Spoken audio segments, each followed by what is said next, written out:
هذا اللي بده اياه حسن نصر الله، هذا هو اللي بده اياه. وين هي الدولة اللبنانية ترد؟ وين هي؟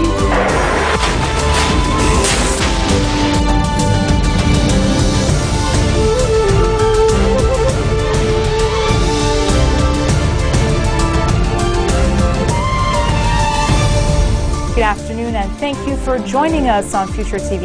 I'm Limba Tamim and these are today's top stories. Former Prime Minister Fouad Sanyura hands the UN a March 14 memorandum over border violations by Syria and Hezbollah's involvement in the Syrian conflict. A Syrian rebel unit claims responsibility for killing 4 people allegedly affiliated with Hezbollah. And U.S. President Barack Obama says reports that the United States is ready to go to war in Syria are exaggerated. Former Prime Minister Fouad Sanyura has handed a UN and March 14 memorandum over border violations by Syria and Hezbollah's involvement in the conflict next door. A statement released by Sanyura's office says the former premier met with UN Special Coordinator for Lebanon, Derek Plumey, and handed him a copy of the document signed by over 40 March 14 MPs. The source says Sanyura requested that the memo be sent to UN Secretary General Ban Ki-moon. The memo, a copy of which was handed to President Michel Sleiman on Tuesday, calls for the deployment of the army as well as UN troops along the poorly demarcated borders with Syria. The document also seeks an immediate withdrawal of Hezbollah's fighters from Syria as a prelude to addressing the issue of the resistance group's arsenal in Lebanon. The March 14 General Secretariat says the memorandum it has presented to Michel Sleiman serves as a roadmap for all the Lebanese who seek their country's salvation. The alliance noted that attempts to create strife in Lebanon targets all sides. It further stresses that Hezbollah's involvement in the fighting in Syria and its negative repercussions on Lebanon demonstrates the need for the immediate formation of a government that will tackle the consequences.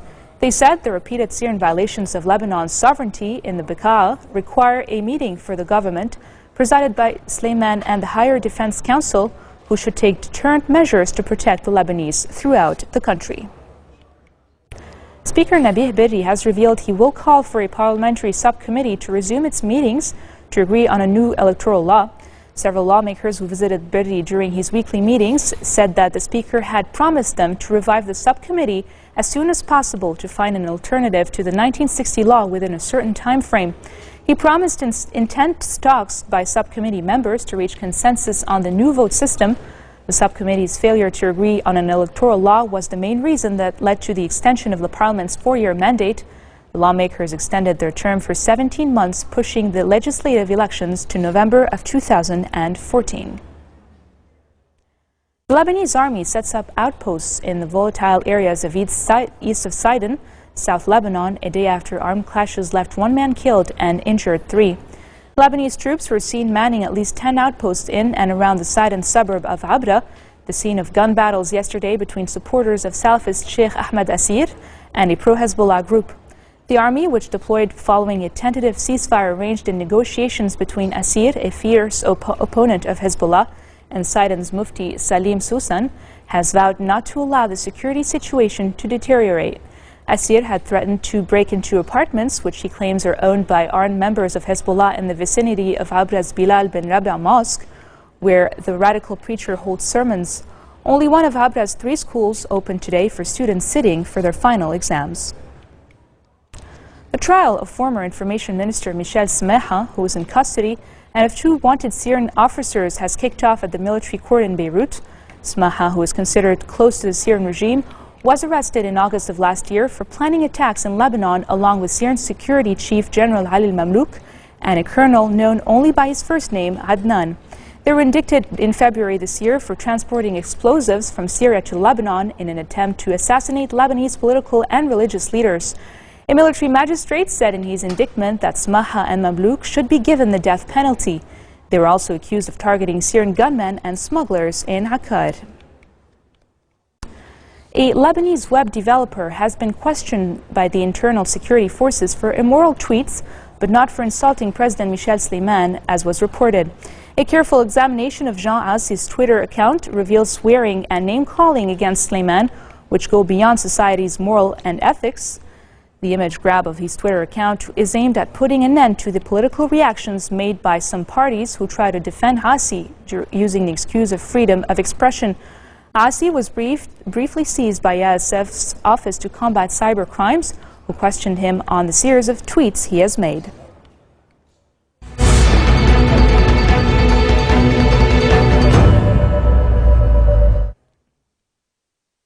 A loud explosion was heard near a military site in the Syrian port city of Latakia, but the cause of the blast is still unclear.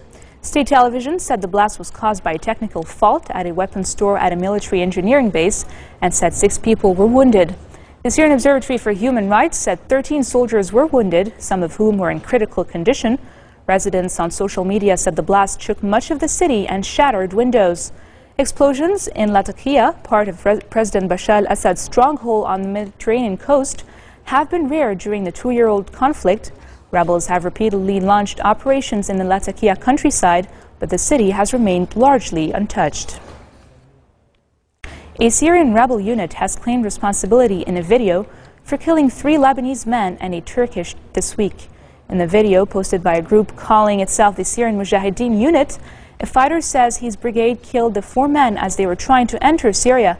He said they were members of Hezbollah. Another video posted by the same group showed the 4 men's identification cards, as well as 2 assault rifles and 2 pistols the Syrian rebels say they found on the men. Syria's main opposition bloc says it will fight on to topple President Bashar al-Assad and that any political solution to the conflict must lead to the fall of the regime. The National Coalition's statement comes after the G8 leaders said they were committed to achieving a political solution to the Syrian conflict. The coalition also called on the United Nations to investigate the alleged use of chemical weapons by Assad's forces in rebel-held areas. The group added it reserves the right to use all means at its disposal to bring Assad down, chiefly military action. They said the Assad regime has continuously killed civilians using ballistic missiles, chemical weapons, and warplanes. It is the only source of terrorism in Syria, they said.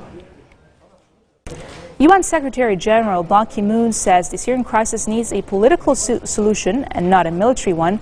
Ban made the comments to official broadcaster CCTV in Beijing the day before he was due to meet Chinese President Xi Jinping. Last week, President Barack Obama's administration said it will arm rebels, having obtained proof the Syrian government has used chemical weapons against fighters trying to overthrow the Syrian president. Considering that more than 93,000 people have already been killed during the last 2 years, and more than 1.6 million people have fled their countries as refugees now. A quarter of the population, of total population of Syria, have been affected, and they need urgent humanitarian assistance. We cannot go on like this way. This is an unacceptable situation in terms of political tragedy, in terms of humanitarian situation and human rights abuses. I really urge world leaders to agree on a political modality where we can resolve this one. At this time, I again believe that there is no military solutions. Only political solution can be a way to address this issue. Save the Children welcomes humanitarian aid from the G8 countries for Syria, worth $1.5 billion.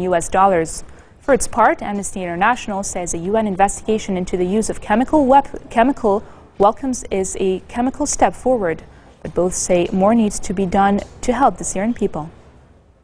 We certainly welcome the focus of the G8 on Syria. It's frankly a shame on all the G8 countries that they've allowed this to go on for so long. We know that children on the ground are suffering on a daily basis.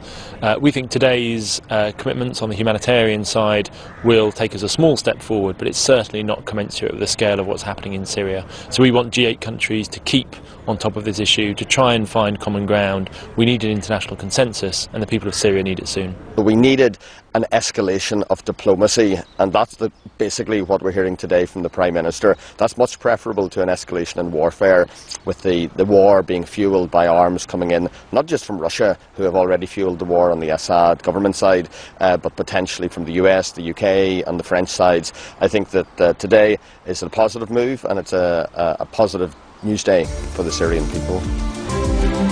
Coming up next, luxury icon Dolce & Gabbana faced verdict on alleged tax evasion. Stay with us for more.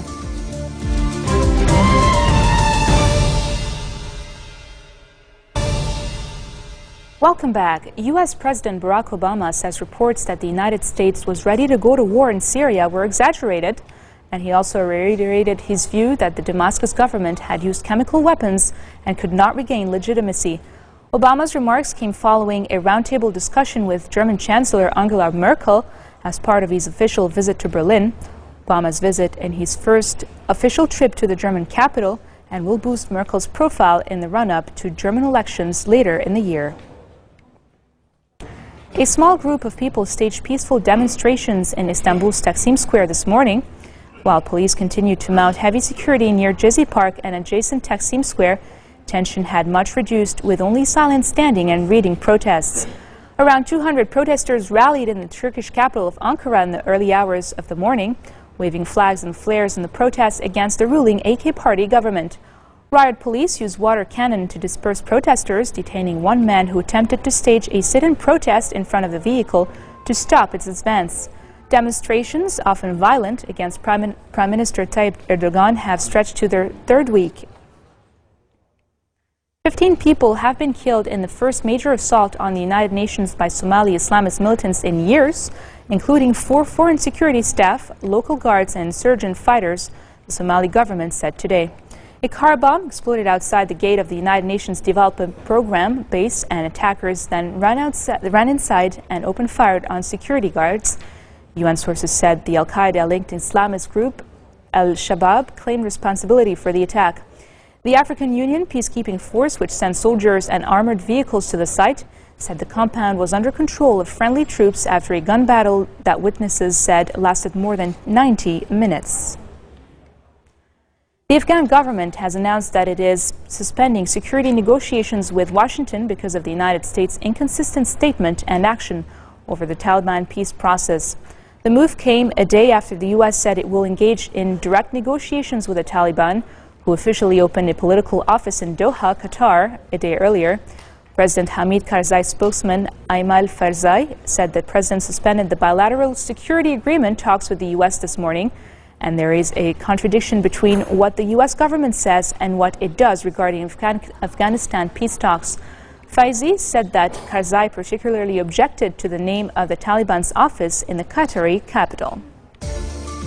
And now for news around the world in brief, violence and fire broke out once again in Sao Paulo last night as an estimated 50,000 took to the streets in what was the beginning another massive peaceful protest like the one held on Monday. Crowds soon made their way to the nearby City Hall, where they continued the demonstrations, chanting protest slogans and waving Brazilian flags. A night after violence broke out in Rio de Janeiro, with a handful of protesters setting fire to cars and hurling Molotov cocktails at police, demonstrators in Sao Paulo said they plan to hold a peaceful demonstration. An Italian court is expected to rule on whether legendary fashion duo Domenico Dolce and Stefano Gabbana should be sent to prison for allegedly hiding hundreds of millions of euros from the tax authorities. The case dates back from 2004, when the pair sold their brand to Luxembourg-based holding company Gado to allegedly avoid declaring taxes on royalties of about 1 billion euros. A mother gorilla gave birth to twins in a Dutch zoo on the outskirts of Arnhem in the Netherlands, close to their German border. Head keeper of the great apes at the zoo, Wilco Limpers, said the event was of significance because twins are a rare occurrence among gorillas, especially for those in captivity. The twins will spend 8 to 10 years with their family and then will have to move to another zoo to prevent incest within the group. This marks the end of our bulletin for today. Now for a reminder of our headlines. Former Prime Minister Fuad Senura hands the UN a March 14 memorandum over border violations by Syria and Hezbollah's involvement in the conflict next door. A Syrian rebel unit claims responsibility for killing 4 people allegedly affiliated with Hezbollah. And finally, U.S. President Barack Obama says reports that the United States is ready to go to war in Syria are exaggerated. Those were today's headlines from Future Television, live from Beirut. I'm Linda Tamim, wishing you all a very great evening.